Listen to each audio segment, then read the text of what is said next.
picks? Huh? Did you have your picks? Yeah, no, I got my bookie pulled up. I'm good He's on like that. pulling Okay. up like ESPN right now. All right. Furiously typing. God damn. All right. Well, we are live. I'm hoping they can hear you guys. Otherwise, it's just me talking to myself. This is episode 5. I have DogWater and Niick here. Yeah, let's just get into it. First is going to be week 8 reactions. The first thing I want to talk about is I don't know if you guys ever have the stream pulled up so you can see my memes, but the first thing I want to talk about is fucking Texas A&M and Jimbo Fisher. Like, how do you have? They have okay. They have players smoking weed in the locker room, the punter hitting the transfer portal. Like, DogWater, you know him personally. What's going on in College Station? I stay out of the whole Jimbo controversy because that is indeed a family friend of mine. So I don't know. I can't say much on it. Listen, I'll shoot it straight right now. Jimbo Fisher. Watch your fucking mouth. No. Here's the thing, right? Here's the thing because I think like it's unprecedented territory, right? Because like NIL hasn't been a thing. I heard Josh Pate talking about this, and it made a lot of sense what he was talking about because he was basically talking about that. Jimbo Fisher kind of just got like every 5-star in the book. He was just kind of like going for it. He was just really like packing them in.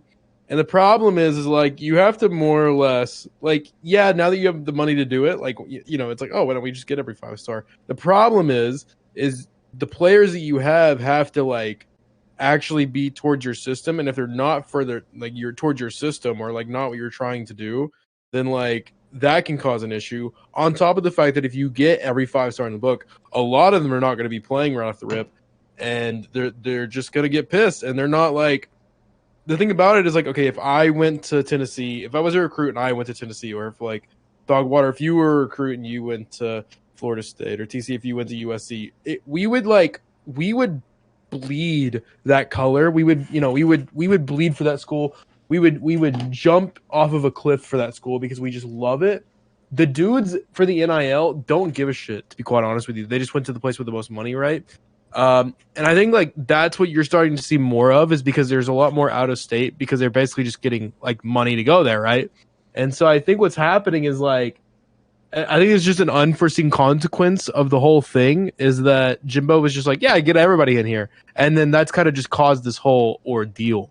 I don't necessarily think Jimbo's a bad coach or that he's like, just like a shitty person. I think he's like fine. I think he just didn't see this as like this was just like an unforeseen consequence of NIL, is that kids just don't really give a shit about the school that they're playing for as much as I will touch on that a little bit. Because one thing I've always kind of like thought, you get a bunch of 5-stars signing into a class, you're already bringing a lot of ego into your fucking locker room. Yeah. And now you're adding NIL money, so they've got an even bigger ego. And it's a bunch of kids that their entire life, they've always been the best on the field. They've never faced adversity. There's been nobody that could tell them no because they're getting paid 6 or 7 figures now. Yeah, and then you're throwing literally fucking like rookies in the NFL sometimes aren't even making this much money as these college athletes.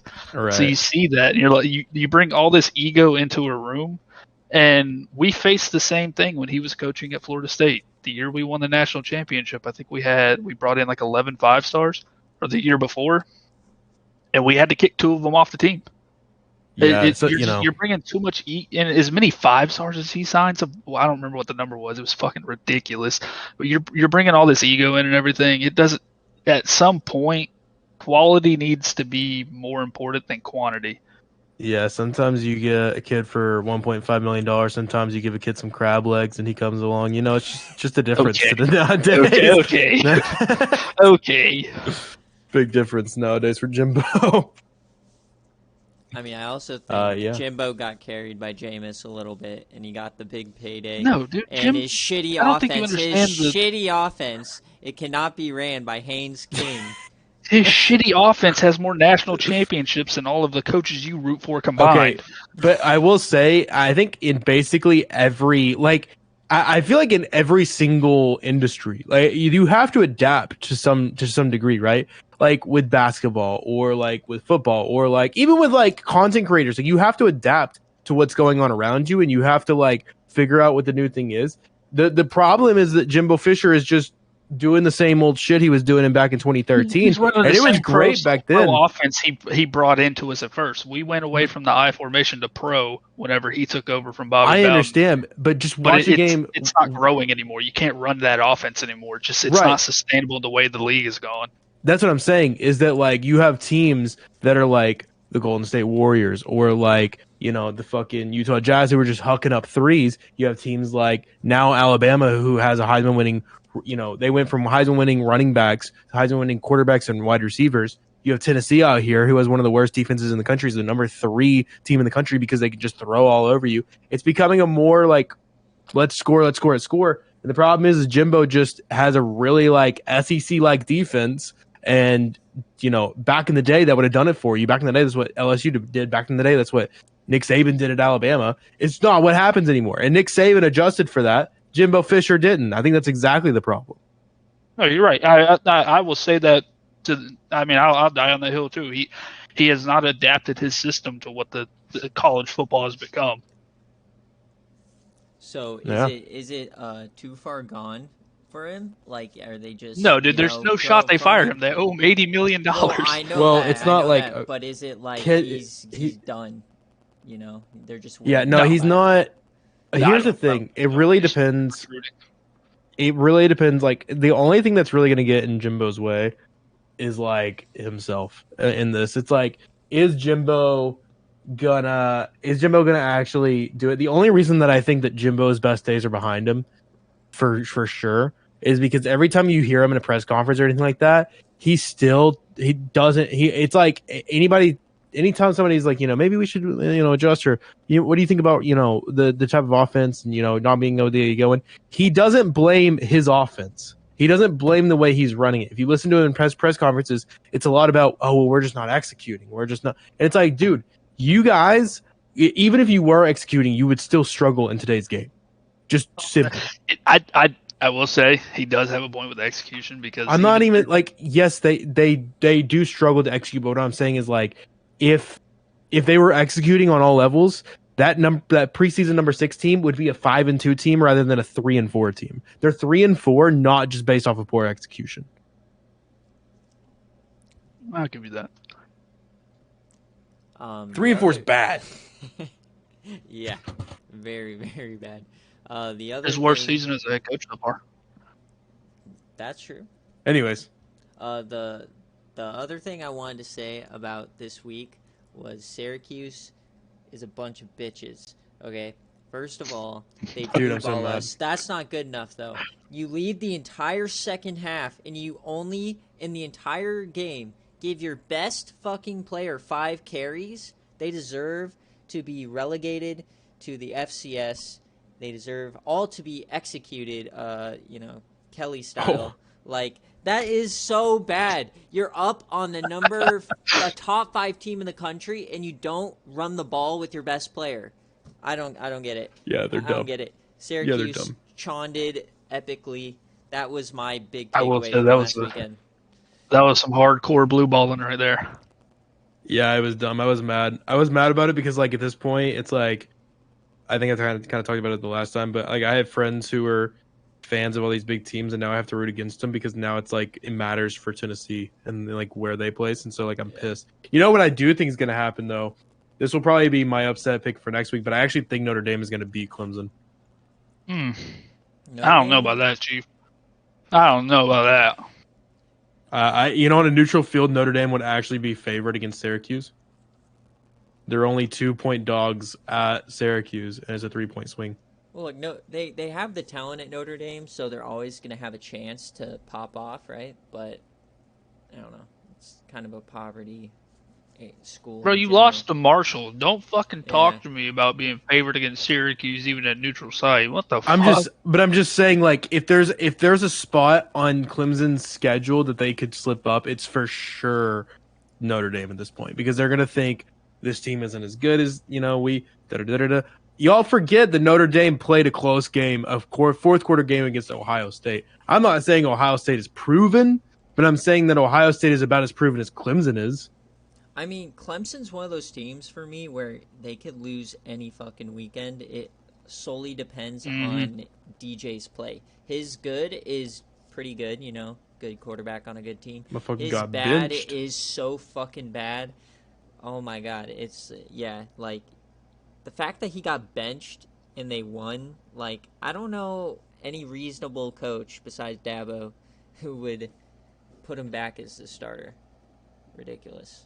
Yeah, but Dabo also owns Notre Dame, so.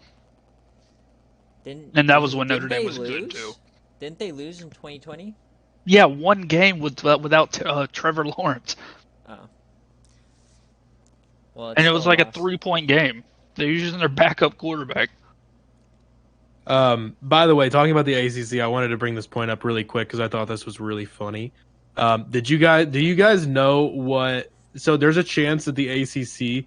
I mean, it's not a very big chance. There's a chance that the ACC could end up with in the Coastal, which is Duke, Georgia Tech, Miami, North Carolina, Pitt, Virginia Tech. They could all end up at 4-4 in the ACC, and they could all end up at 3-3 in the Coastal, which would cause them a 7-way tie.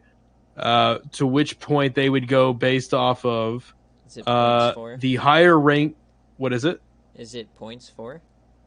No, they do not use points for. In fact, what it would be was it would be. This is actually miserable. Their highest AP rank, wouldn't it? Nope. The tied team with a higher ranking by the team rating score metric provided by Sports Source Analytics. Oh, no. I don't know why the ACC has decided to go with that, but if you guys would like to know what their top 15 is, let me spell it out to you like this: Ohio State, Georgia, Alabama, Michigan, Utah, Syracuse, Southern California, Mississippi, Minnesota, LSU, Southern Alabama, Illinois, Tennessee, UCF, Florida State is their top 15. Oh, no. Tulane is okay. Let me reiterate. South Alabama is ranked higher than Tennessee in this metric. Do you understand that the ACC officially uses this metric to break a tiebreaker? So it's some sort of algo with like, you know, all the numbers. Metrics don't necessarily mean you're a better team. Yeah, the reason Tennessee's not up there is their shitty defense, but you know. But that's so okay, bad, dude. So I'm just saying, but yeah, no, it's bad. Like, that's a bad metric regardless. Like, if you have that metric, like, it doesn't really matter, like, you know, that it's like... Go off point differential, like a regular fucking conference. Like... No! They're going to do their own shit because it's the ACC. We just have all their mascots go into, like, a tag team session, like a tourney, and then the winner duo faces off 1v1. They literally, so their first 5 are all about win percentage and win percentage on like non-divisional, but they all would tie in those regards. So number 6 is win percentage versus common non-divisional opponents based upon their order of finish and proceeding through others. So they would again tie in that regard apparently. Which again, so now it doesn't. There's no point. There's no point for. There's nothing like that. It goes straight to higher ranking in this specific metric. Okay, so maybe what I'm thinking is that the ACC, like the top, they have, you know, back channels or whatever where they can influence this ranking. So they could just basically get to choose at that point. Like maybe they're just giving themselves an out to where, you know, the commissioner can just like they can basically just put in the team that's going to make the most money in the ACC championship. For whatever, I guess if the score of the top 2 teams, or the top 3 or 4 or 5 or however many are tied in that metric, because there is an actual score that it puts out. If they are tied, then the representative shall be chosen by a draw as administered by the commissioner. By the commissioner. So it's just dude, I want to see this. I want to see a Hunger Games draw for the ACC championship game. Yeah, who gets to lose to Clemson by 42? No, but that's the thing, though. I mean, I could see North Carolina getting in there and then fucking. North Carolina's ranked right now. I mean, see, honestly, I could see North Carolina winning the ACC. There's also the scenario floating around where a 4-8 Northwestern can still win the Big Ten West. I saw that. That's so gross. Can you imagine winning? Like, imagine they somehow are able to do that, and then by God's grace, actually pull off the upset against Ohio State or Michigan. Can you imagine winning the Big Ten and not being bowl eligible? That would be so funny. And the funny thing is, You they get would fired, still, but they dude, would I won the still put fucking Ohio PCG. State in. They would still put Ohio State in the playoff. Yeah. I don't know, dude. Not if they lost to a 4-win team. You Fuck, want to there's no know the shot. most fraudulent thing to ever happen that really opened my eyes to conferences don't care, it's just about money? When they put Ohio State in over Indiana COVID time. They made a rule that made Ohio State ineligible for the Big Ten championship, and then when it happened, then they just said, oh, no, Ohio State over Indiana, so they could go play in the playoff. That's so whack. Yeah, they're like, you have to play at least 7 games, or maybe it was 8, to be eligible for the title game. And they only had 7, and Indiana had like 9, and they only had, I think, 1 loss, but it was to Ohio State. And so they're like, oh, no, never mind, and they put Ohio State in the championship. Oh, that's so whack. Yeah. That's actually the most whack thing ever. All right, so let's move on to the upset picks. DogWaters, congrats, you come in at 2-1, your first winning week. And then me and Nick got owned by QB injuries in the Kansas State game. That was. So You know, I'm glad I looked at that TC score. win, but yeah. I looked at that score early and I was like, "Let's go, let's go!" I'm so smart, and then all of a sudden they were just. Well, TCU is definitely a second half team. They keep going down big and they come back. So one of these times they're just not going to come back. But who wants to go first? So we each have Me. a regular pick, and then we each have a quote unquote super pick, which is a team that's a 14-point dog. Both my picks are going to make both of you super unhappy, but. Well, I have 2 regular picks and a super upset. All right, Nick, go ahead. Oh, you want me to go ahead and go first? Oh, I thought you said you were ready. Okay, whoever wants to go. Oh, I just meant I was ready to hear. I meant I was ready to hear the DogWater go for his. I want to hear. Right, What No, he let's has. do DogWater. All right, so my 2 normal picks, I guess. So Illinois faces Nebraska at Nebraska this week. Illinois is a 7.5-point favorite. Nebraska has had a fire lit under them since they got rid of that fucking DogWater coach Scott Frost. Give me Nebraska taking over Illinois. Oh, really? Wow, that is bold. I don't think so. I think that's a That's wimp interesting. pick. What? Really? Okay, wow. You want my other pick? I got No, Washington no, State no, beating Utah. Oh, God. Tonight you have in those nasty red helmets. You have Wazoo pulling it out. I mean, maybe. But Well, so Oh, those Utah. were- those hear me helmets out. were Hear me out on nice. this. Utah is an 8-point favorite, but I don't know if you know this. Utah in back-to-back games has given up at least 42 points. What does Washington State have? They have a really good fucking offense. They put up 40 on Oregon. Okay, sure. but Utah's also been So- giving up points to its Oregon. Yes, and they've USC, given up 42 points 2 weeks in a row. to USC and Oregon. Okay, interesting. Yeah, it's a USC and Oregon. True, that is a good. And point. USC That's- USC has shown this season they're not that great on offense. Whoa! Okay, well, they So- put up what? Are I you- don't know that that's true at all. I'm pretty sure that they Oh have a my Heisman God, dude. quarterback or like a Heisman caliber quarterback how back many there. times did how many times did Caleb Williams find the end zone Caleb against Oregon Williams. State? Okay, Oregon State's good at home. Oh, And it was a night game, whatever. Oh. Whatever. Caleb Williams, Travis Stein, oh. Jordan Addison. You're about to tell me? Fucking Sidney Rice, Jerry Let me Rice's just- kid. Okay. Tell me Mario how much they're Williams. averaging a game because I don't believe it's that much. How many points are averaging a game? I don't Let me just know. go game by game. Let me just go game by game and tell you what their point totals were in each of these games. 66, 41, 45, 17 against Oregon State, which they still won. 42, 30, 42. You're going Who to have tell they me played? right Who have now? they played though? Stanford, Fresno State, Oregon State, Arizona State, Washington State. Why are How there so many of those states teams? in the Pac-12? How many of those teams have a winning record? I'm not saying anything by it, but I- to say that they have a bad offense The and first not a time good they offense, faced an actual crazy. good defense, they only put up 17 points. Okay. Oregon State has the only good defense on They that list. played that you just named. Utah. They played at Utah and put up 42.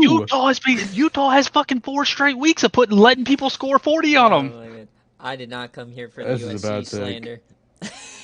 This is a bad take. I This didn't is a even try bad to take. slander USC. He brought up USC.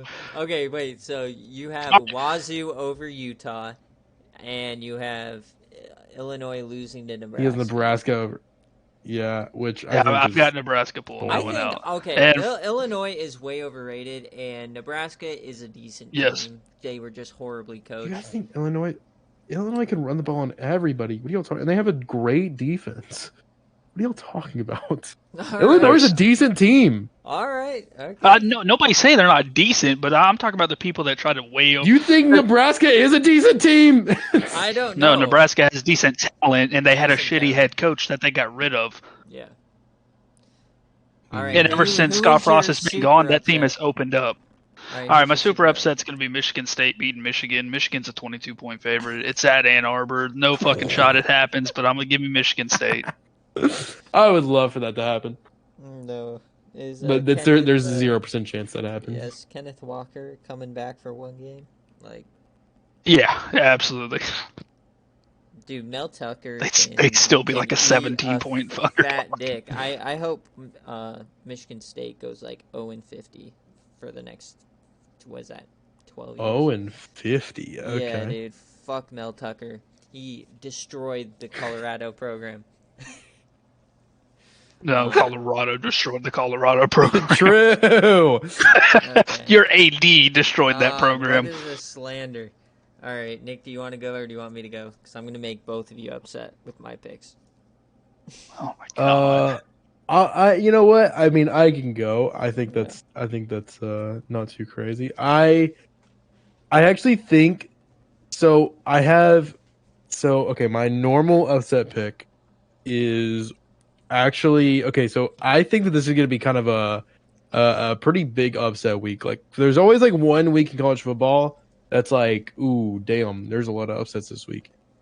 I feel like this is that week. I think West Virginia takes down TCU. Ooh. 3-4 West Virginia at home takes down TCU. TCU surprisingly only a 7.5 point favorite, which was shocking to me. I thought they would be more, but they're not. Which tells me that Vegas knows something that I do not.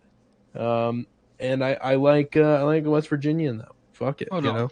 I like the You pick. do realize Illinois is only a 7.5 point favorite, and you just straight shit talked me for picking Nebraska. That's different. Well, because Illinois is, I think you guys said They're that they only were a 7.5 overrated. I think point they're favorite. underrated. I actually think they're somewhat underrated. I think that they have a great defense. I think they have a great running game, and I think that they are actual threats to like do something in the Big Ten. So, I mean, Shocking, okay, I know. So, like, what makes an upset? The reason I think the West Virginia pick is actually pretty good is because you look at JT Daniels, right? That's his name, the guy from Georgia. Like, Yep. you know, they're not all that talented, but when you have a quarterback that is capable of getting to that higher tier play and he can go off for one game, then you're always going to give your team a chance. So, like, Also, Illinois is 0-3 coming off of a bye week in their last 3. nice. They're coming off a bye week. So they're due. Yeah, they're due. No. That's what that means. No. That's what That I means always they say. I'm just like, can't win hey, after they're a bye due. week. Fuck it. All right, good pick. All right. What's your super dog? My super dog is Penn State over Ohio State. And the reason, so we just saw Penn State get their shit kicked in by Michigan. Do you know the last time what happened? So the last time that Penn State beat Ohio State, the week before they played Michigan. And in that week, they got their shit stomped like 49-10 by Michigan. And then they came out and beat Ohio State the very next week. I think that it is at Penn State. This is basically their Super Bowl for the year. It's going to be loud as shit. It is going to be, let's see, it's a noon game. Noon games are always a little wonky.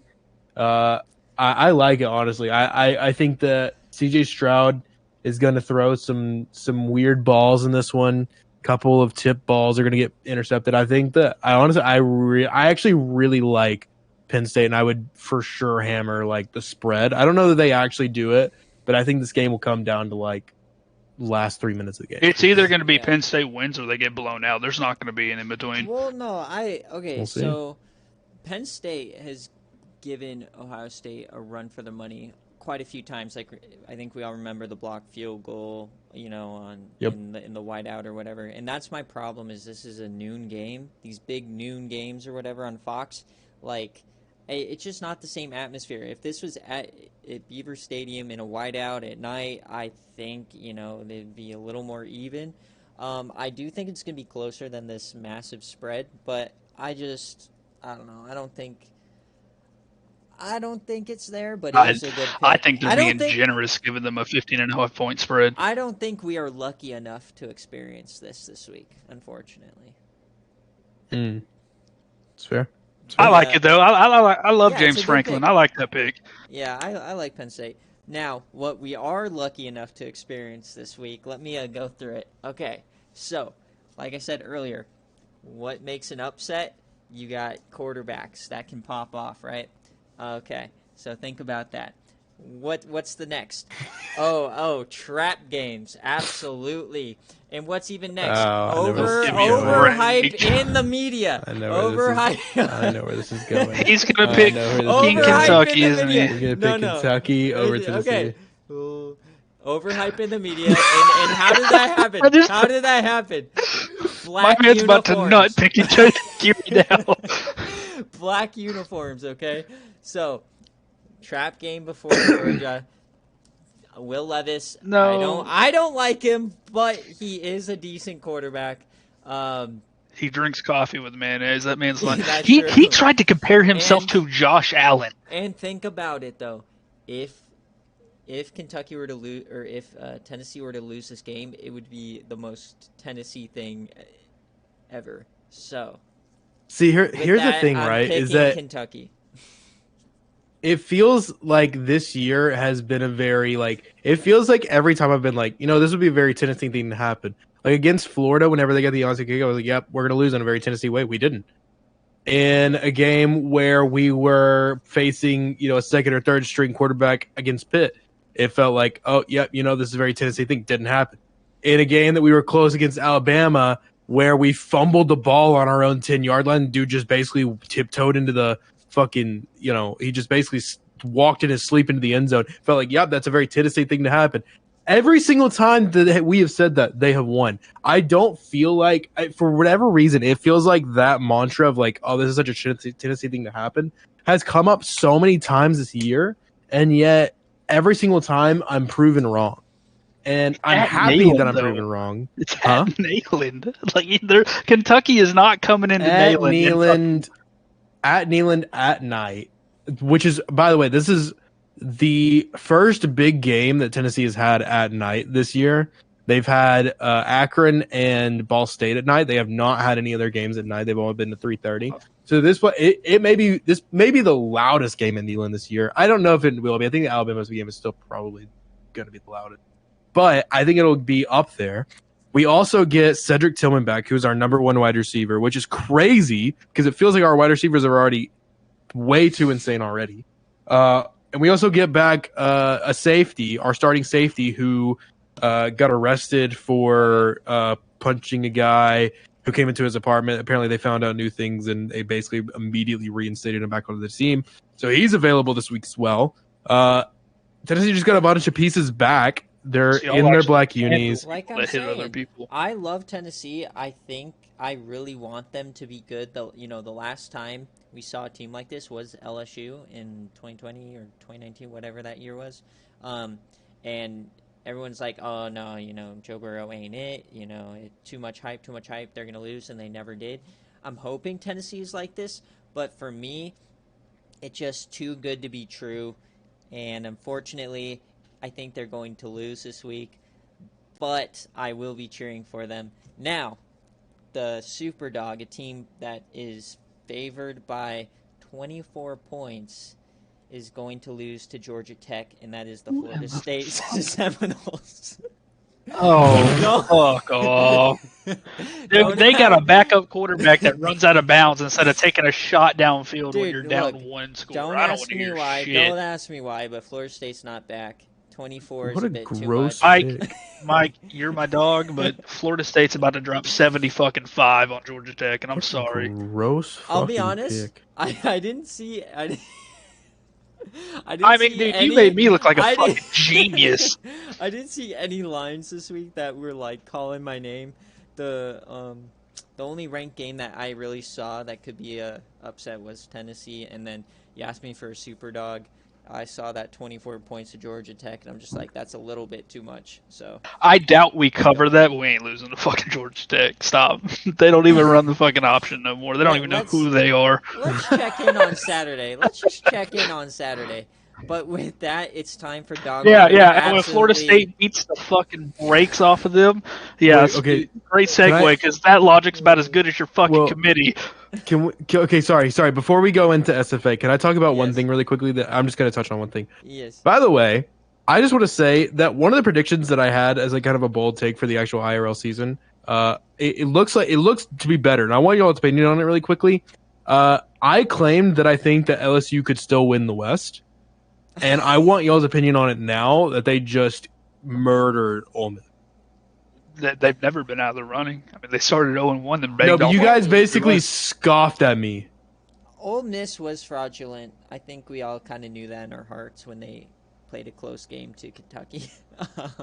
Yes, sir. I picked them, baby. But Do you feel like that's more of a possibility now than it was whenever I said it the other day? It's more of a possibility, but then you're staring Alabama right in the face, and it's just like I feel like Brian Kelly can get there with this team, but not year one. You know. I still think LSU wins that game. I'm on the LSU LSU bandwagon to win the SEC West. Okay, so I'm there. All right, so when LSU wins the SEC, you guys need to give all the credit to Jaden Daniels and the Pac-12, just like you're going to give the SEC and Bo Nix all the credit when he wins the Pac-12. Not giving Bo Nix any credit. I'm saying it first. No, the media in general. Not one person will mention the Pac-12, but everyone will only talk about the SEC with Bo Nix. Just where did Jaden Daniels come from? ASU. Oh, okay, fair. Yeah. All right, DogWater, it's your time. Him and Johnny Wilson left. Me and Nick are on the committee, so we're 2 and 5. Oh yeah, let's hear it. We're 2 and 5. Tell us what we. Yeah, dude. I just, I'm. Had that game been even relatively close, I would have been okay with this. I probably would have even agreed with you to only drop Kansas State 2 spots. But not only did they get their backs blown out in that game, it was with Baylor's third string 71 overall quarterback. All right, everybody wants to talk about, they played a better schedule. They played 2 fraudulently ranked fucking teams who on top of that, and they haven't blown they beat FCS by fucking 27 points. It was 30-3. So and then you want to discredit the SMU win. Okay, they're on a slide. I get it. They lost one game, went and played Memphis, lost a heartbreaker, and then they just kind of started sliding.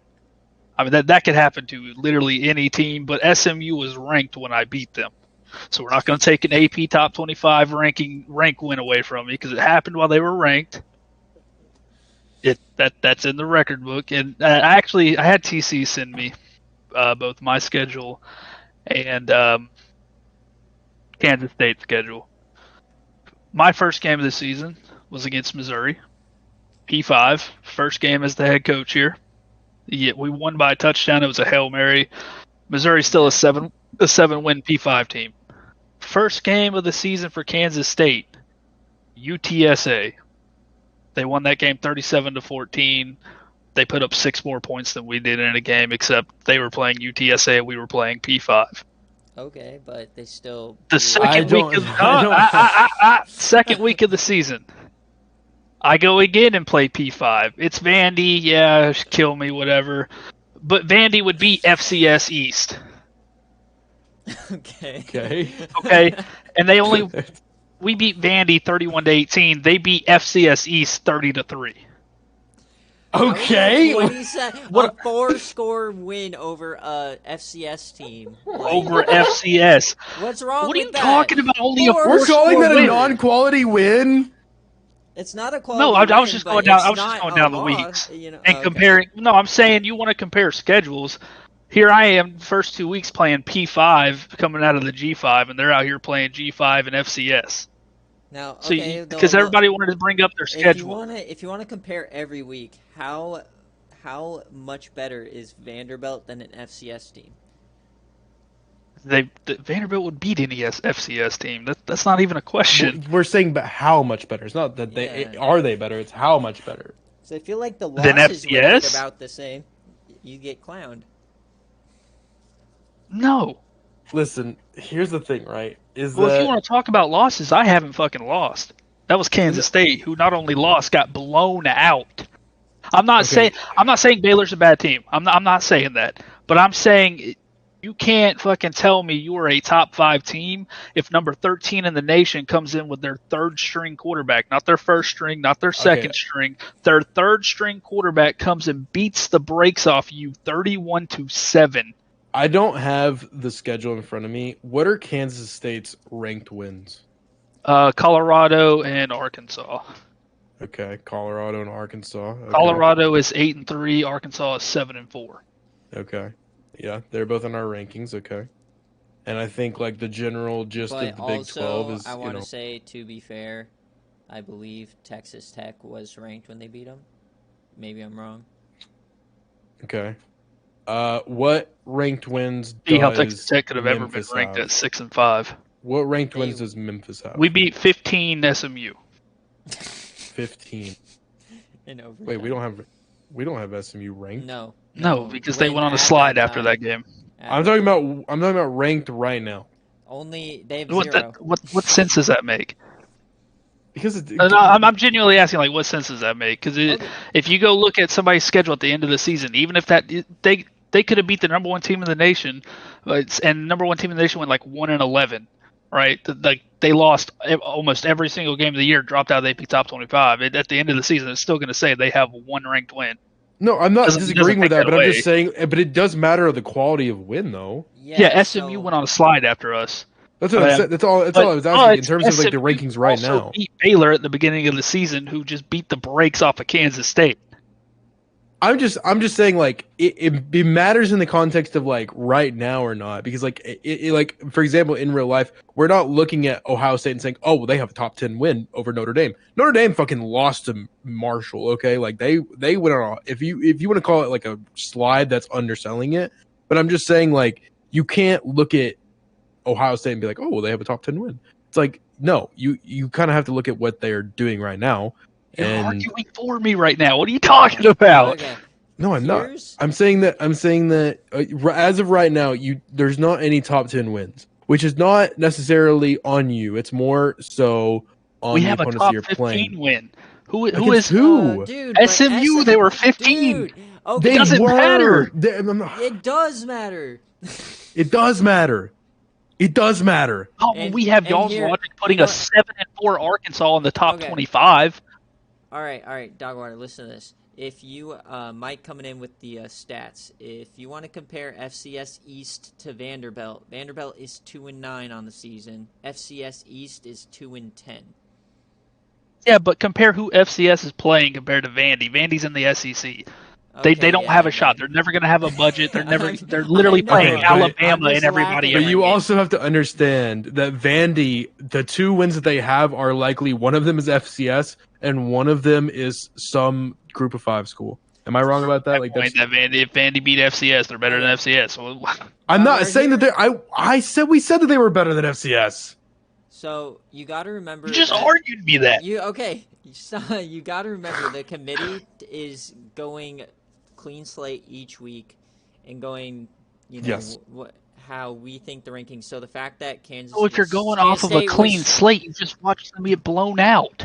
No, It wasn't. okay. It like that's what I'm saying. Exactly. Like if it was a close win, I would agree with you. Okay, but listen to this. It's not like the AP poll where you lost, you're going to move down this much, and they're going to move up that because you lost. We take in the entirety of the win resume. couldn't have been this impressive. Okay, this is you only moved Baylor up 3 spots. When I see these two schedules, right? This is what I see.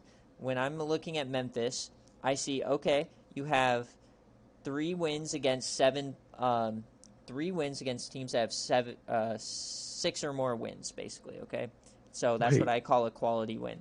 1 is against Missouri. Okay, that's a great win.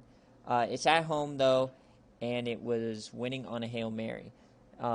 Your next one was on the road at Texas State. You won that one by 16. Okay, that's an okay win for a Conference USA. And then at home against SMU in overtime. Yes, they were ranked. Okay, then you look at Kansas State. They also have 3 wins against teams that have 6+ wins. And they have, let's see, so they played Colorado at home. They won by 18. Then they went on the road on game day against Arkansas and won by 8. And then 14-6. And then they blow out Texas Tech on the road by 31. Now, inherently, who is 6-5? Inherently, the Big 12 is harder competition. Let's be honest.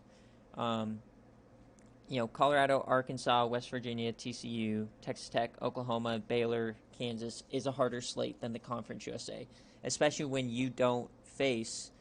You're telling me 5-5, 6-5, 3-8, 4-7. Those are hard wins. Okay, so then what's your logic that the SEC is good teams? They aren't then if you're only going record-wise. You know what I mean? It's an The SEC is bad this season. Okay, it's an inherent bias. And Vandy beat LSU and Texas A&M, and Texas A&M is actually looking to beat or win the conference. And also, Mike is saying Vandy has beaten LSU and Texas A&M. So who have they lost to? Did they lose to FCS? Maybe. I think they played FCS. We're not talking about Vanderbilt here, but okay. Sorry, that pertains to nothing. But really, what I'm saying, DogWater, is we weren't just looking at last week's results. We are looking at the entire season. So yeah, the loss is bad, but you also. Baylor I'm not saying put team, Memphis number 1 in the nation. No. But it's just for Kansas State against them. It's not like we were just judging your win against Tulsa by 32 versus Baylor's loss by 24, or win by 24. It's the whole thing, and if the season ended today, we would have given it to Kansas State over you, which means you guys would have played each other. It would just be different colored jerseys. Well, no, because they can't have. I thought you said they couldn't be top 4 because they can't win their conference. Right, they can't. But if we're just doing top 8, you know what I mean? Like, I'm not. No, my thing wasn't like. I think some people took this the wrong way. My thing isn't putting Memphis way fucking higher. I just don't think there's any reason Kansas State is in front of us, considering we're undefeated. We got our offense back together. There's been 1 week this entire season that we put up less than 31 points. And then Kansas State, my biggest issue is if it was a close win, I would agree. I wouldn't have even touched on it. I'd have been like, it's a close loss to a really good Baylor team. But they got blown out by the 3rd-string quarterback. At that point, you shouldn't even be in the top 5. Okay, so whether it's wrong or right, the committee, you also kind of want to protect yourself from things that could be coming. So, for instance, Kansas State and Stanford are locked out of their championships. So even if they win out, the only direction they're going is down in the rankings. If I put Stanford, I find it hard for Kansas State to lose to Kansas, who's 1-10. Yeah, but for instance, like if we put Kansas State, if we went heavy-handed, put them like below Clemson or Maryland or something, then. Then conference championships come around, and then we're going to get crucified for putting Kansas State at 8 with 1 loss over Maryland with 2 losses. No, I'm not saying as low as 8. I'm saying what should have happened is Memphis and Clemson should have jumped a spot, and Kansas should have fallen to 6.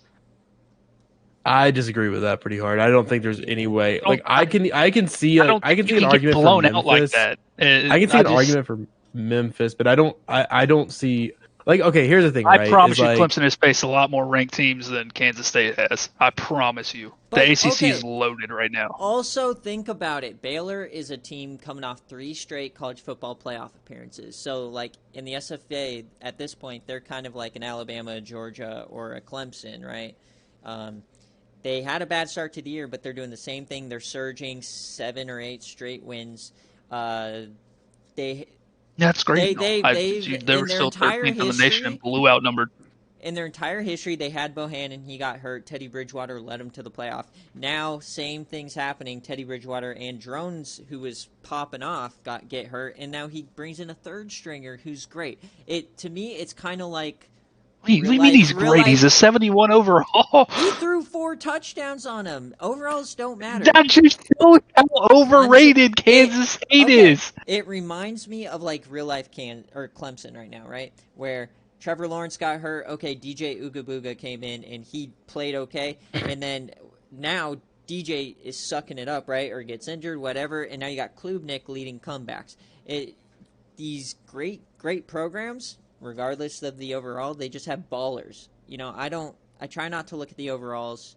I try to go based off how they're playing, because in reality, Kansas State has like a few good ends and then a few good safeties and then complete shit everywhere else, but somehow they're playing with like the 7th best defense in the country. So I choose to look at their performance and go off that rather than their overall, because otherwise then we're just going to have Ohio State, Washington, NC State, Clemson. You know what I mean? When we all know in this game that going just solely off overall is going to get you fucked at some point.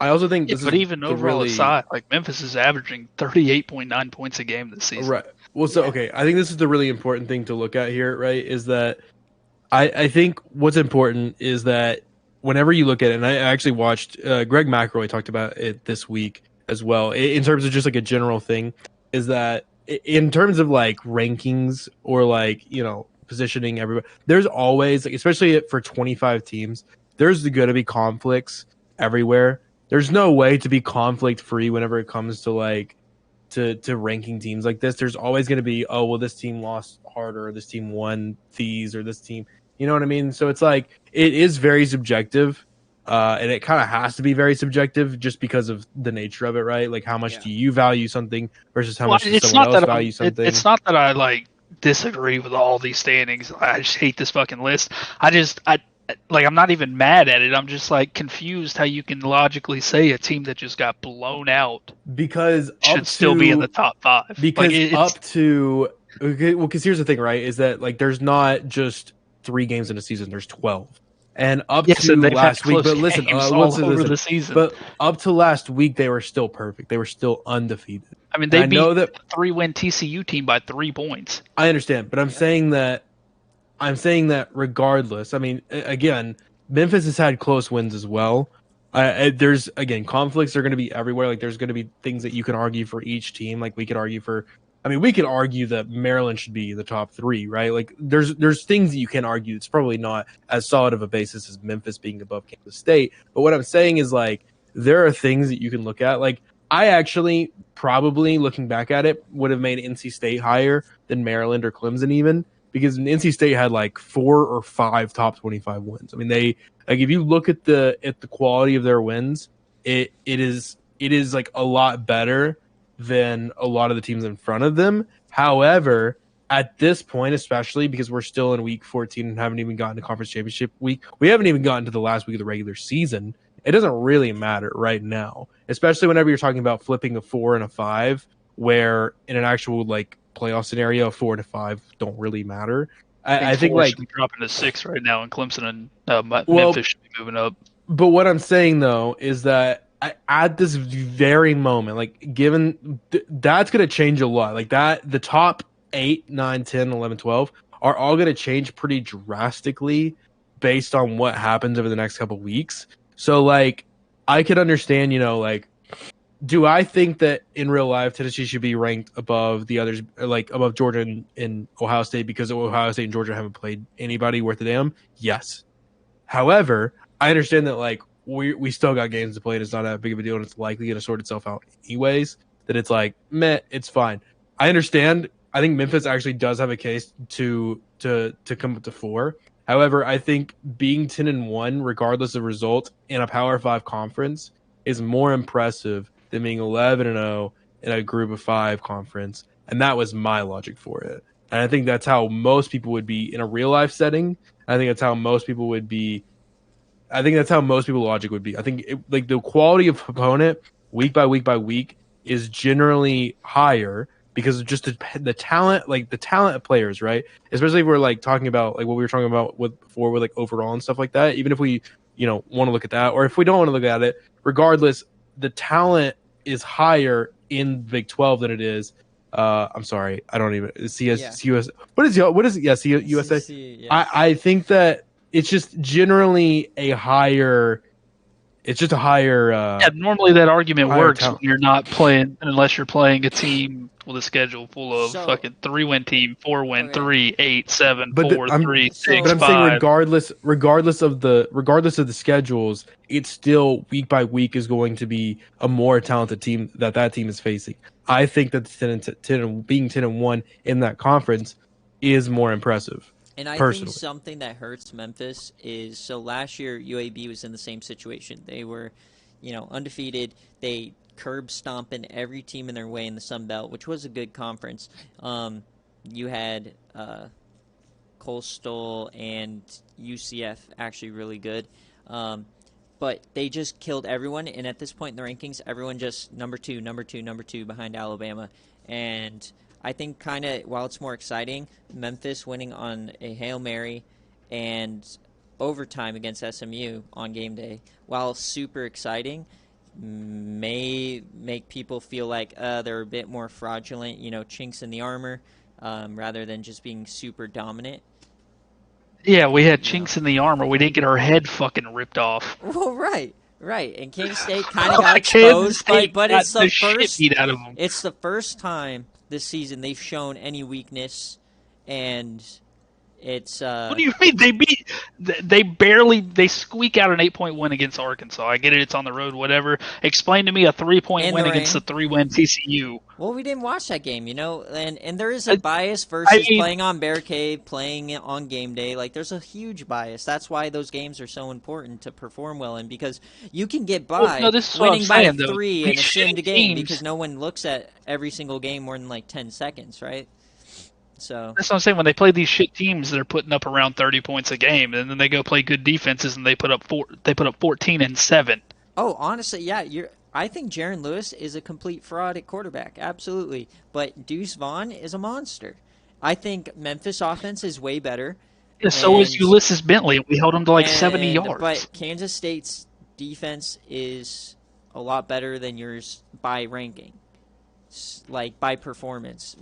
Turnover differential is a huge fucking performance boost on your ratings.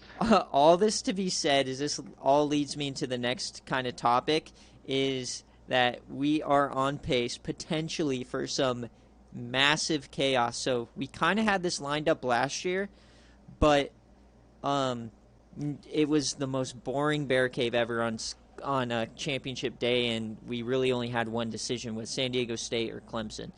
But this year, you only have one of the 6 auto bids that's guaranteed to hit for a 3 or less loss Power 5 team. That's Clemson or Miami. If either of them lose this week, they'll still have 3 losses. They'll still have the auto bid chance. Now, Georgia is going to face Oklahoma if they beat Vanderbilt this week. If Oklahoma loses, then they'll face Texas A&M. That's a 4 or a 5 loss team in both, or it's a 5 loss team in both scenarios. So if they upset Georgia, bam, that's one auto bid gone. Then you got Illinois, who Ohio State I don't think is as good number 1 as their record shows. So Illinois could potentially do something to them. Baylor against a 4-loss Arkansas could be sketchy. If Arizona State wins this week against Arizona, then they will still have the chance for the auto bid, and that will lock this one up. But Arizona beat them last year. I think that they might do it again. So they would have 4 losses heading into the Pac-12 championship. And then what I really hope happens is you get Tulane lose this week to Dirty Bird in Louisiana, and then he beats Memphis to erase the group of 5 from the conversation, which would be hilarious. Oh no, that'd be You know so what? sad actually. I hope all your juniors decide to declare, and I hope Hemlick tears his ACL. Yeah, I know. It's a nasty thing to say, but I think it'd be great to have a 1 year of just absolute chaos where we have to kind of sort through the shit because normally after conference championships in the committee, at least, it's more about rankings, like where to put these playoff teams and deciding the playoff teams. Now the cool thing though is this week we get like basically a playoff game between Stanford and Notre Dame. I think whoever wins that one is going to get the first auto bid most likely because this is both their last games, and the winner will be a 1-loss. So, yeah, I'm cheering for chaos, and I think these are the only teams in the hunt. I don't see a way for like a Syracuse or a Georgia Tech to still get in. So I hope for chaos and not hope G5 makes the playoffs. No, like I want because the if G5. If G5 starts winning in the playoffs, that's major chaos. Well, yeah, absolutely. We put Notre Dame at 12, just saying, Yep. and they only have 1 loss. Yep. Yeah, but they got blown out, which is why I'm sitting here like, what the fuck? Well, They also haven't really played anybody. Yeah, so their best win is Tennessee, who's 6 wins. That's why we ranked them lower. If they beat, but you're looking Stanford at Tennessee's record, like Tennessee didn't road? face injuries all year. Okay, sure. Yeah, but again, Tennessee this is beat high-powered teams. It's not. Let's not act like Tennessee wasn't out here beating crazy teams, or they weren't beating people like Alabama. But see, this is the point. Like, it's still contradict. Like the whole top 25 is going to contradict because earlier you just said that the SEC is full of shit teams.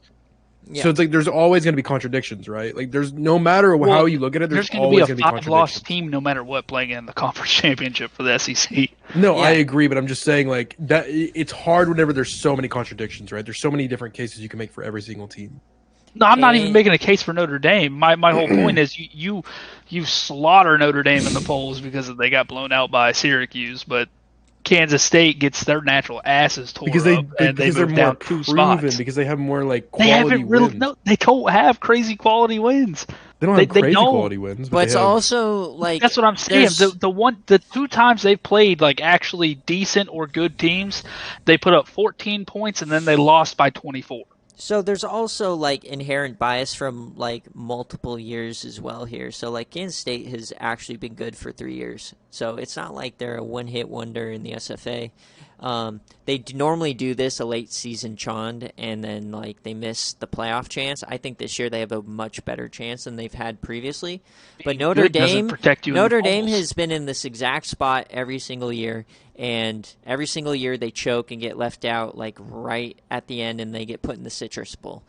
So, like, the fact that they still haven't been able to prove themselves, even with this bad schedule, if they win on game day, I think they'll get in. But also, there's still so much room in these rankings for shifting because once you win a conference championship, that's going to jump you way up. Like Georgia is not going to be like 8th if they win the SEC.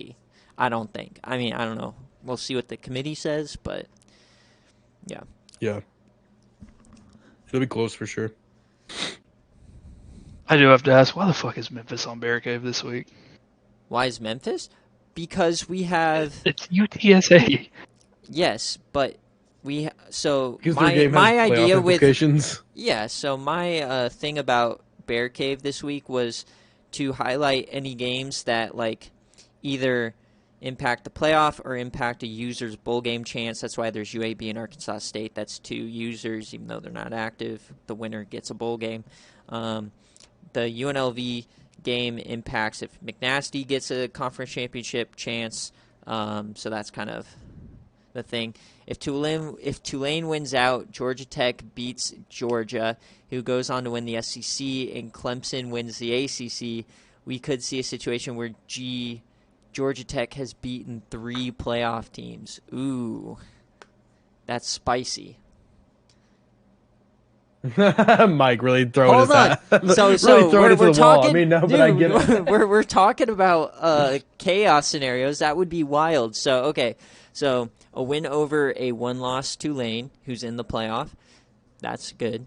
Play a win over Clemson, who's 11-2. That would be very good. And then a win over Georgia, who is 3-loss at that point. I mean, if you're there What do we have 9 Georgia and Tech ranked 3, at right now? we have them Yeah. at 16 behind Syracuse, Yeah, just but because of the head-to-head. Yeah, but if Miami wins the conference, you can't put Georgia Well, Tech over Miami or anything, well, right, but that's what we're saying or though Clemson is either. so if we have, I think he would need a few of these other auto bids to be lost. Like if, for instance, if those are the only 3 auto bids, is the SEC, the ACC, and G5, and you got Arizona State, you got Arkansas, and you got Illinois winning, then they might. He would honestly need a group of 5 school. He would need for Tulane to not be a playoff team for for any Well, like, situation to play so- out. I think Tulane would still be a big win. Yeah, so I think I don't see it just because, like, if Ohio State loses, they'll be 12-1, and they'll still most likely get in. Stanford or Notre Yeah, Ohio Dame would State's get basically in in. for sure. I think Washington maybe would probably get in, but that loss to Boise State might keep them out.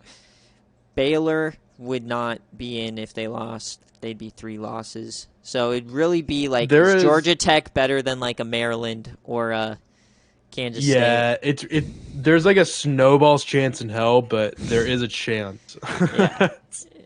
That would be wild. Let's get Georgia Tech to the playoff. There is a crazy situation. I would love Mike. Please make a situation. Please draw out a situation that you could see Georgia Tech actually getting in, like where you think, like not that you would think that they definitively they would get in, but where there would be like a conversation. Yeah. I would love to see a situation. Yeah, that's Anyway. a nice thing to think about. Next thing is more on the conference or on the coaches changes. These are McNasty's top 5 teams that he wants to go to. The Sickos was able to uncover this. I know DogWater thought he knew the answer, but it's changed in recent days. If Baylor is open, he really likes Baylor. Memphis, it's a very attractive budget. LSU, obviously SEC, and then his alma mater, Central Michigan, as well as the original favorite, which is Oklahoma State. So Is that would Flame be crazy. not going to be at Baylor next year? He's Is there talk about thinking Flame about it. leaving Baylor? No, I don't. I don't He's think he's. thinking I about think it. he said he's not because he can't bring his budget with him. Yeah, I think it depends on budget, but on the other hand, like if you're gonna leave a school that you've put your roots down in, like for me, I can't leave ECU right now. My recruiting class is not good enough. But he has Colt Brennan and the number 1 recruit running back Braylon Burnside. So like you're bringing in a dude, that's freshman too lethal. QB and a freshman running back that are both mid-80s. Like you can compete right away with any team regardless of your budget, and then you have one good season, bam, your budget's already back up. So like if he's gonna leave, I think this is the perfect time, but I think he would have left if this turned into like a 9-3 or an 8-4 season. But fucking Baylor, they lose at the beginning of the season and then they win out. So I don't think he's gonna leave. I don't know if LSU is going to get fired. We'll see. But that job is probably going to be open. I don't know about Memphis. You want to give us light on the Memphis job here, DogWater? Hold out for one team, and if I can't get it, then I'm going to come back. Ooh, spicy. You want to tell us that one team Yeah, is? interesting. I think I know. I mean, I'm sure you already know. Miami? Yeah. Oh, okay. Yeah, I- we'll but see so- the offers. And I do have a source within the McNasty camp, and I was told it's been narrowed down to 3 now. Ooh, narrowed down to They won't 3. confirm. They won't confirm what 3, but I've been told it's been narrowed down to 3. Oh, Ooh, Been narrowed down baby. to 3. Interesting. Okay. Yeah, so I mean, in we'll all see. honesty, I think if he narrowed it down to 3, he's getting Memphis, Oklahoma State, and Baylor. That would be my prediction. Well, I think those are the best But landing spots. how? Oh, I don't oh, know. you don't know which He 3. no, he told me he narrowed it down to 3, but I don't have what 3 that is. So, I mean, for me, I think you got to put Central Michigan in there just because this dude's been wanting to go to Central Michigan for a long time. It's his alma mater. He always talks about the Chippewas and Mount Pleasant. So, I think they'll probably be in the top 3 for no reason. I mean, they have 7 wins right now, so their budget isn't going to be that shit. So, I don't know. It's an interesting thing. But yeah, My thing is if I can't get Miami, there's no reason for me to leave. Not with the budget I'm bringing in.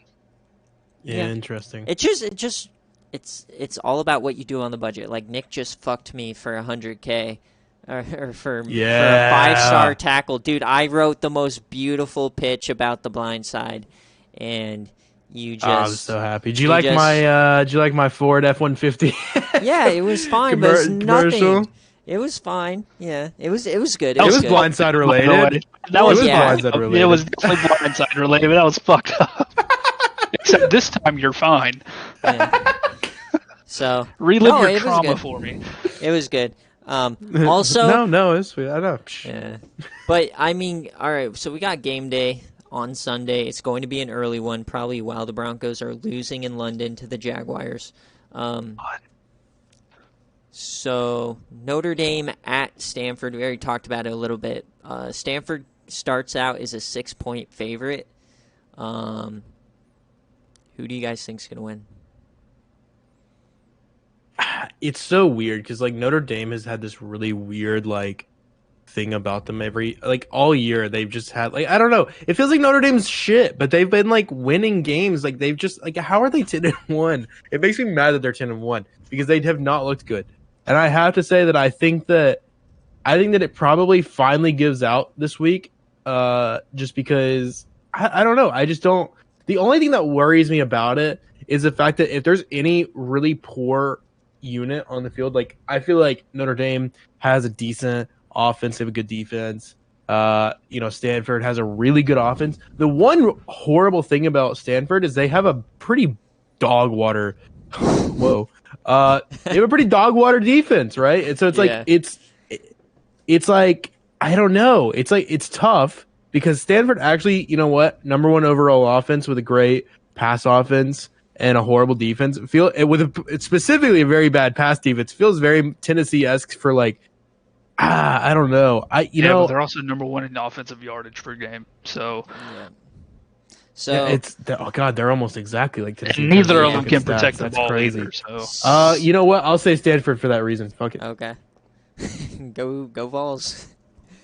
Go Vols. I don't know. I think Notre Dame's going to win that game.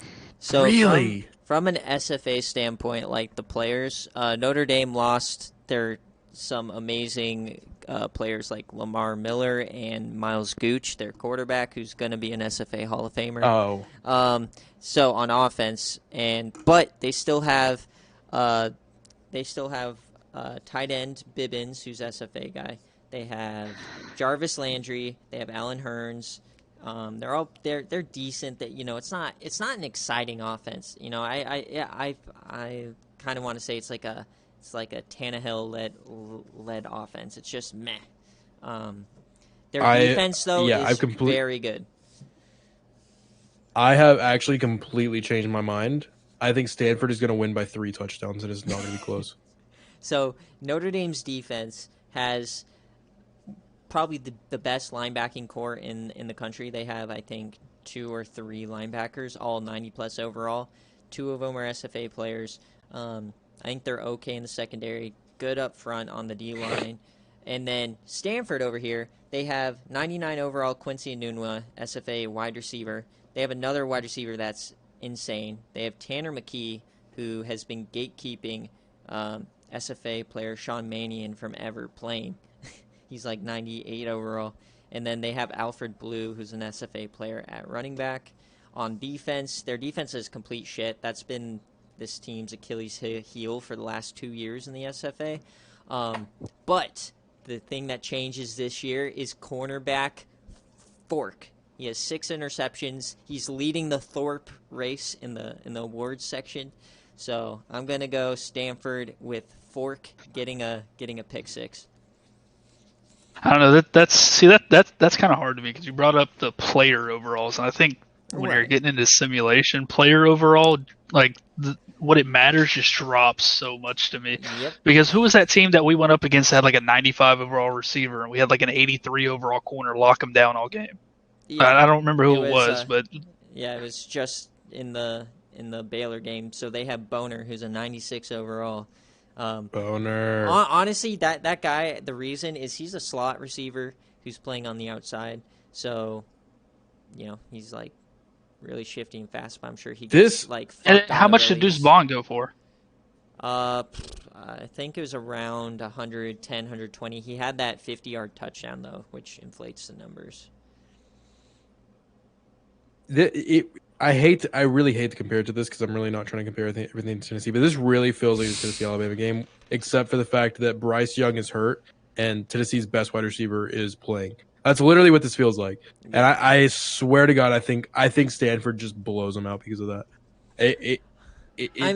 That's just how I feel. Like Notre Dame's just been skirting by games. They don't look as dominant as they've always, you know what I'm saying? Like it just feels like this is a game where Stanford is just gonna. I mean, maybe they only win by a touch. I don't think there's any way Stanford loses this game. Well, no, to me, this is another one of those games that I look at where Notre Dame's either going to win like a dogfight or Stanford's going to blow them out by like 40 points. Yeah. I don't know. I'm going to take Notre Dame solely because of that defense. And you just don't want to face Stanford. I wouldn't either way. I just don't think the first round. Notre Dame is going to be able to keep up. Like I just don't think with Stanford as good as their offense is and as good as their receivers are, I just don't think that Notre Dame is going to be able to keep up with their own offense. It's going to be one of those things of just who can score the more points. And with a backup quarterback that Notre Dame has, it's just going to be a train wreck compared to what. No, I would actually prefer Stanford to win solely because if they lose, that fucks me in the polls the way this is going. Oh, dude. I cannot wait for round 1 of the playoff. It's going to be Memphis against Stanford, and he's going to lose because Fork picks him off or something like that. That'd be so fucking funny. Any God protects the ball. We saw him throw a pick on game day. Which Stanford clearly does not. Yeah, how many touchdowns to interceptions does he have? It's like 35 to 2. A little. Yeah, it's a lot to a little. All right, so Thursday night football picks. The game's already going on. No one look at the score. I have not yet. I need the Ravens to put up 45 for Jackson. Yeah, I need Jackson to pop off today if I have a chance against Shea Jettas. But probably it's going to be a very low-scoring primetime game where Tom Brady somehow wins. Tough. I don't think so. I think he loses this week and retires next week. Giselle made him another deal. If he retires after this game, bro, she'll stay with him. I don't know. You're you're overthinking this celebrity relationship. I think he tried in the offseason, and he came back because he's like, whatever, I can go fuck some 25-year-old models, whatever. You know what I mean? I'm sure he could, but he's got kids. So, when you bring kids into a situation, it gets a lot different. I mean, this is coming from an actual parent. So when you involve kids in the situation, shit gets real. Here's the thing, though, right? You got Giselle. She probably is never there anyways. Like, she's a model. She's probably always in Paris. She's a retired model. What are you talking about? Okay, she's home all the time. She's retired. Guess what? She doesn't really offer him anything. He can go fuck whoever he wants, and then she offers him $400 million. What are you? She makes more money than him at retired. If he really wants to, if he misses Giselle, he'll just go kiss his kids on the lips. Okay, there it is. True. It's true. It's the Brady Anybody thing. in here is allowed to hate Brady more than it's me. because I sat through No. 20 years of watching him beat the shit out of my team. So yes, I am allowed to hate Brady more than anybody here. Except here's the Because problem. He didn't beat you in the I dealt playoffs with him every in my year. division for 20 years. I've been losing to him in the playoffs for 20 We years. couldn't make the playoffs because of that fucking guy. Exactly. It's not as bad You know being who's- shit. And who's way cooler than Tom What? Brady Who? is Peyton Manning. Oh, Yes. yeah, baby. Yes. Daddy The sheriff Peyton. is better than Brady. I don't care what anybody says. And That all Peyton came down to Manning team will talent not kiss surrounding his them. kids on the mouth. True. Oh, I meant to send you a video, by the way, talking about the Brady situation. It was like a skit where somebody was acting like Brady, somebody was acting like Giselle, and then somebody was acting like they're one of their kids. And it was the kid that he kissed on the lips, and he walks in the house, and Giselle's like, "I'm gonna leave you, blah blah blah, if you don't retire."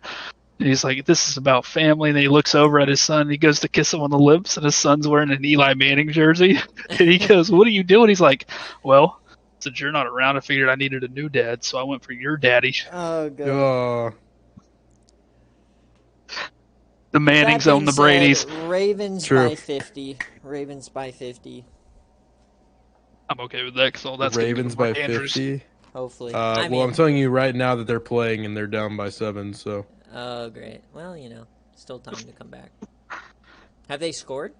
Or is it 0? it's So they scored a field 10 goal? to 3. Oh, fuck me, man. Hey, I'm Justin getting- Tucker's out there doing the work. He's gonna be the only one doing work tonight. I'm going to get He pops boat off. raced. All right, anybody have any other pressing things that they want to get off their chest about this week? Because next week next week's podcast will be right before conference championships, and then the week after we will not have a podcast because it will be 5 straight days of bowl games and then playoff games. So get ready for that. Fuck yeah. So yeah, how I'm it will excited. work is after conference championships, that's next Friday. Then that Sunday I'll do the bowl selection show, and then the following Thursday will be the bowl games with the Citrus Bowl, and then the next day will be two quarterfinals. Saturday will be 2 quarterfinals. Sunday will be the 2 semis, and then Monday the national championship, just like we all love it, on Monday night natty. So, I'm excited. All right, Cool. quick natty pick off top of your head. Who's winning the national championship? And the SFA. Yeah, Yeah. fuck Tennessee. Sorry. We both know you're gonna pick Tennessee. Duh! Fuck them. I don't know that I would have actually. And the SFA, the team winning it all. Let me look at the little. You know what? Fuck you. I'm gonna go Kansas State. Oh wow, that's fucking. So you mean to tell me the team that can't even put up points against mediocre fucking defense is going to go in he's the so playoffs? mad. Oh no. Oh, Can y'all please rig this so Kansas State faces Memphis in the first round? Can we please make this happen so I can beat the fucking brakes off of them? All right, you know what? Hey, man, we're just I'm gonna gonna rank 'em as they stick are. with my preseason pick. The natty winner is going to be Ohio State. Oh, what a lame pick. Actually, no, I had ECU winning the natty, but I had Ohio State in the natty. So I just want to say my predictions were actually pretty goated for the playoff. I had Ohio State 1, Baylor 2, ECU 3, that's the worst pick, Georgia 4, Washington 5, Florida State 6, they fucked me, 7 Tough. Michigan, and 8 NC State. But honestly, You know, not a bad year. Really. You know, it's very typical that Florida State would be such a disappointment. I'm so sorry you picked them. Oh, absolutely. Now, I think if there's one team that makes the playoff that you better watch out for is if NC State somehow makes the playoff. That running back, the backup, the Houston guy, he's a monster, so I would not want to play him. You know, you give a guy success after being middle of the road for 20 years, and he acts like he's on top of the world. Huh? All right, listen, buddy. We put Florida State at 25 in our rankings. We'll throw Troy right up in there if you keep mouthing. I had these kids begging to put Troy in. I had to chill out on the No, Sun no, Belt I didn't. love. I didn't. I said that Florida State should be in. I understand putting Sunbelt in there. I understand the want for it. Florida State is 7-4. They should not be in the top 25. That's all I'm saying. I would invite you to look at who else should have been in it because I'm telling you, it gets pretty thin. Choices do not get better. Troy. Troy almost got in. They're 26. Troy is okay. 8-3. 26. Troy. I'm not going to take 8-3. Troy. I'm sorry. What do you say? I mean, Florida State's 7-4 with like literal god squad. I'm just saying, like they're in the ACC. ACC's been good. You know. I beat Texas State more than they did. God, dude. When Memphis loses in the conference championship, I'm gonna laugh so hard. Man, you can talk when you can make your conference championship. All right. I want you to know that I have a chance. I want you to know that the depth that we went into is we actually looked at Texas State's fucking record and schedule to see how. Yeah, we looked at how quality of that win. Yeah. And it's not that great.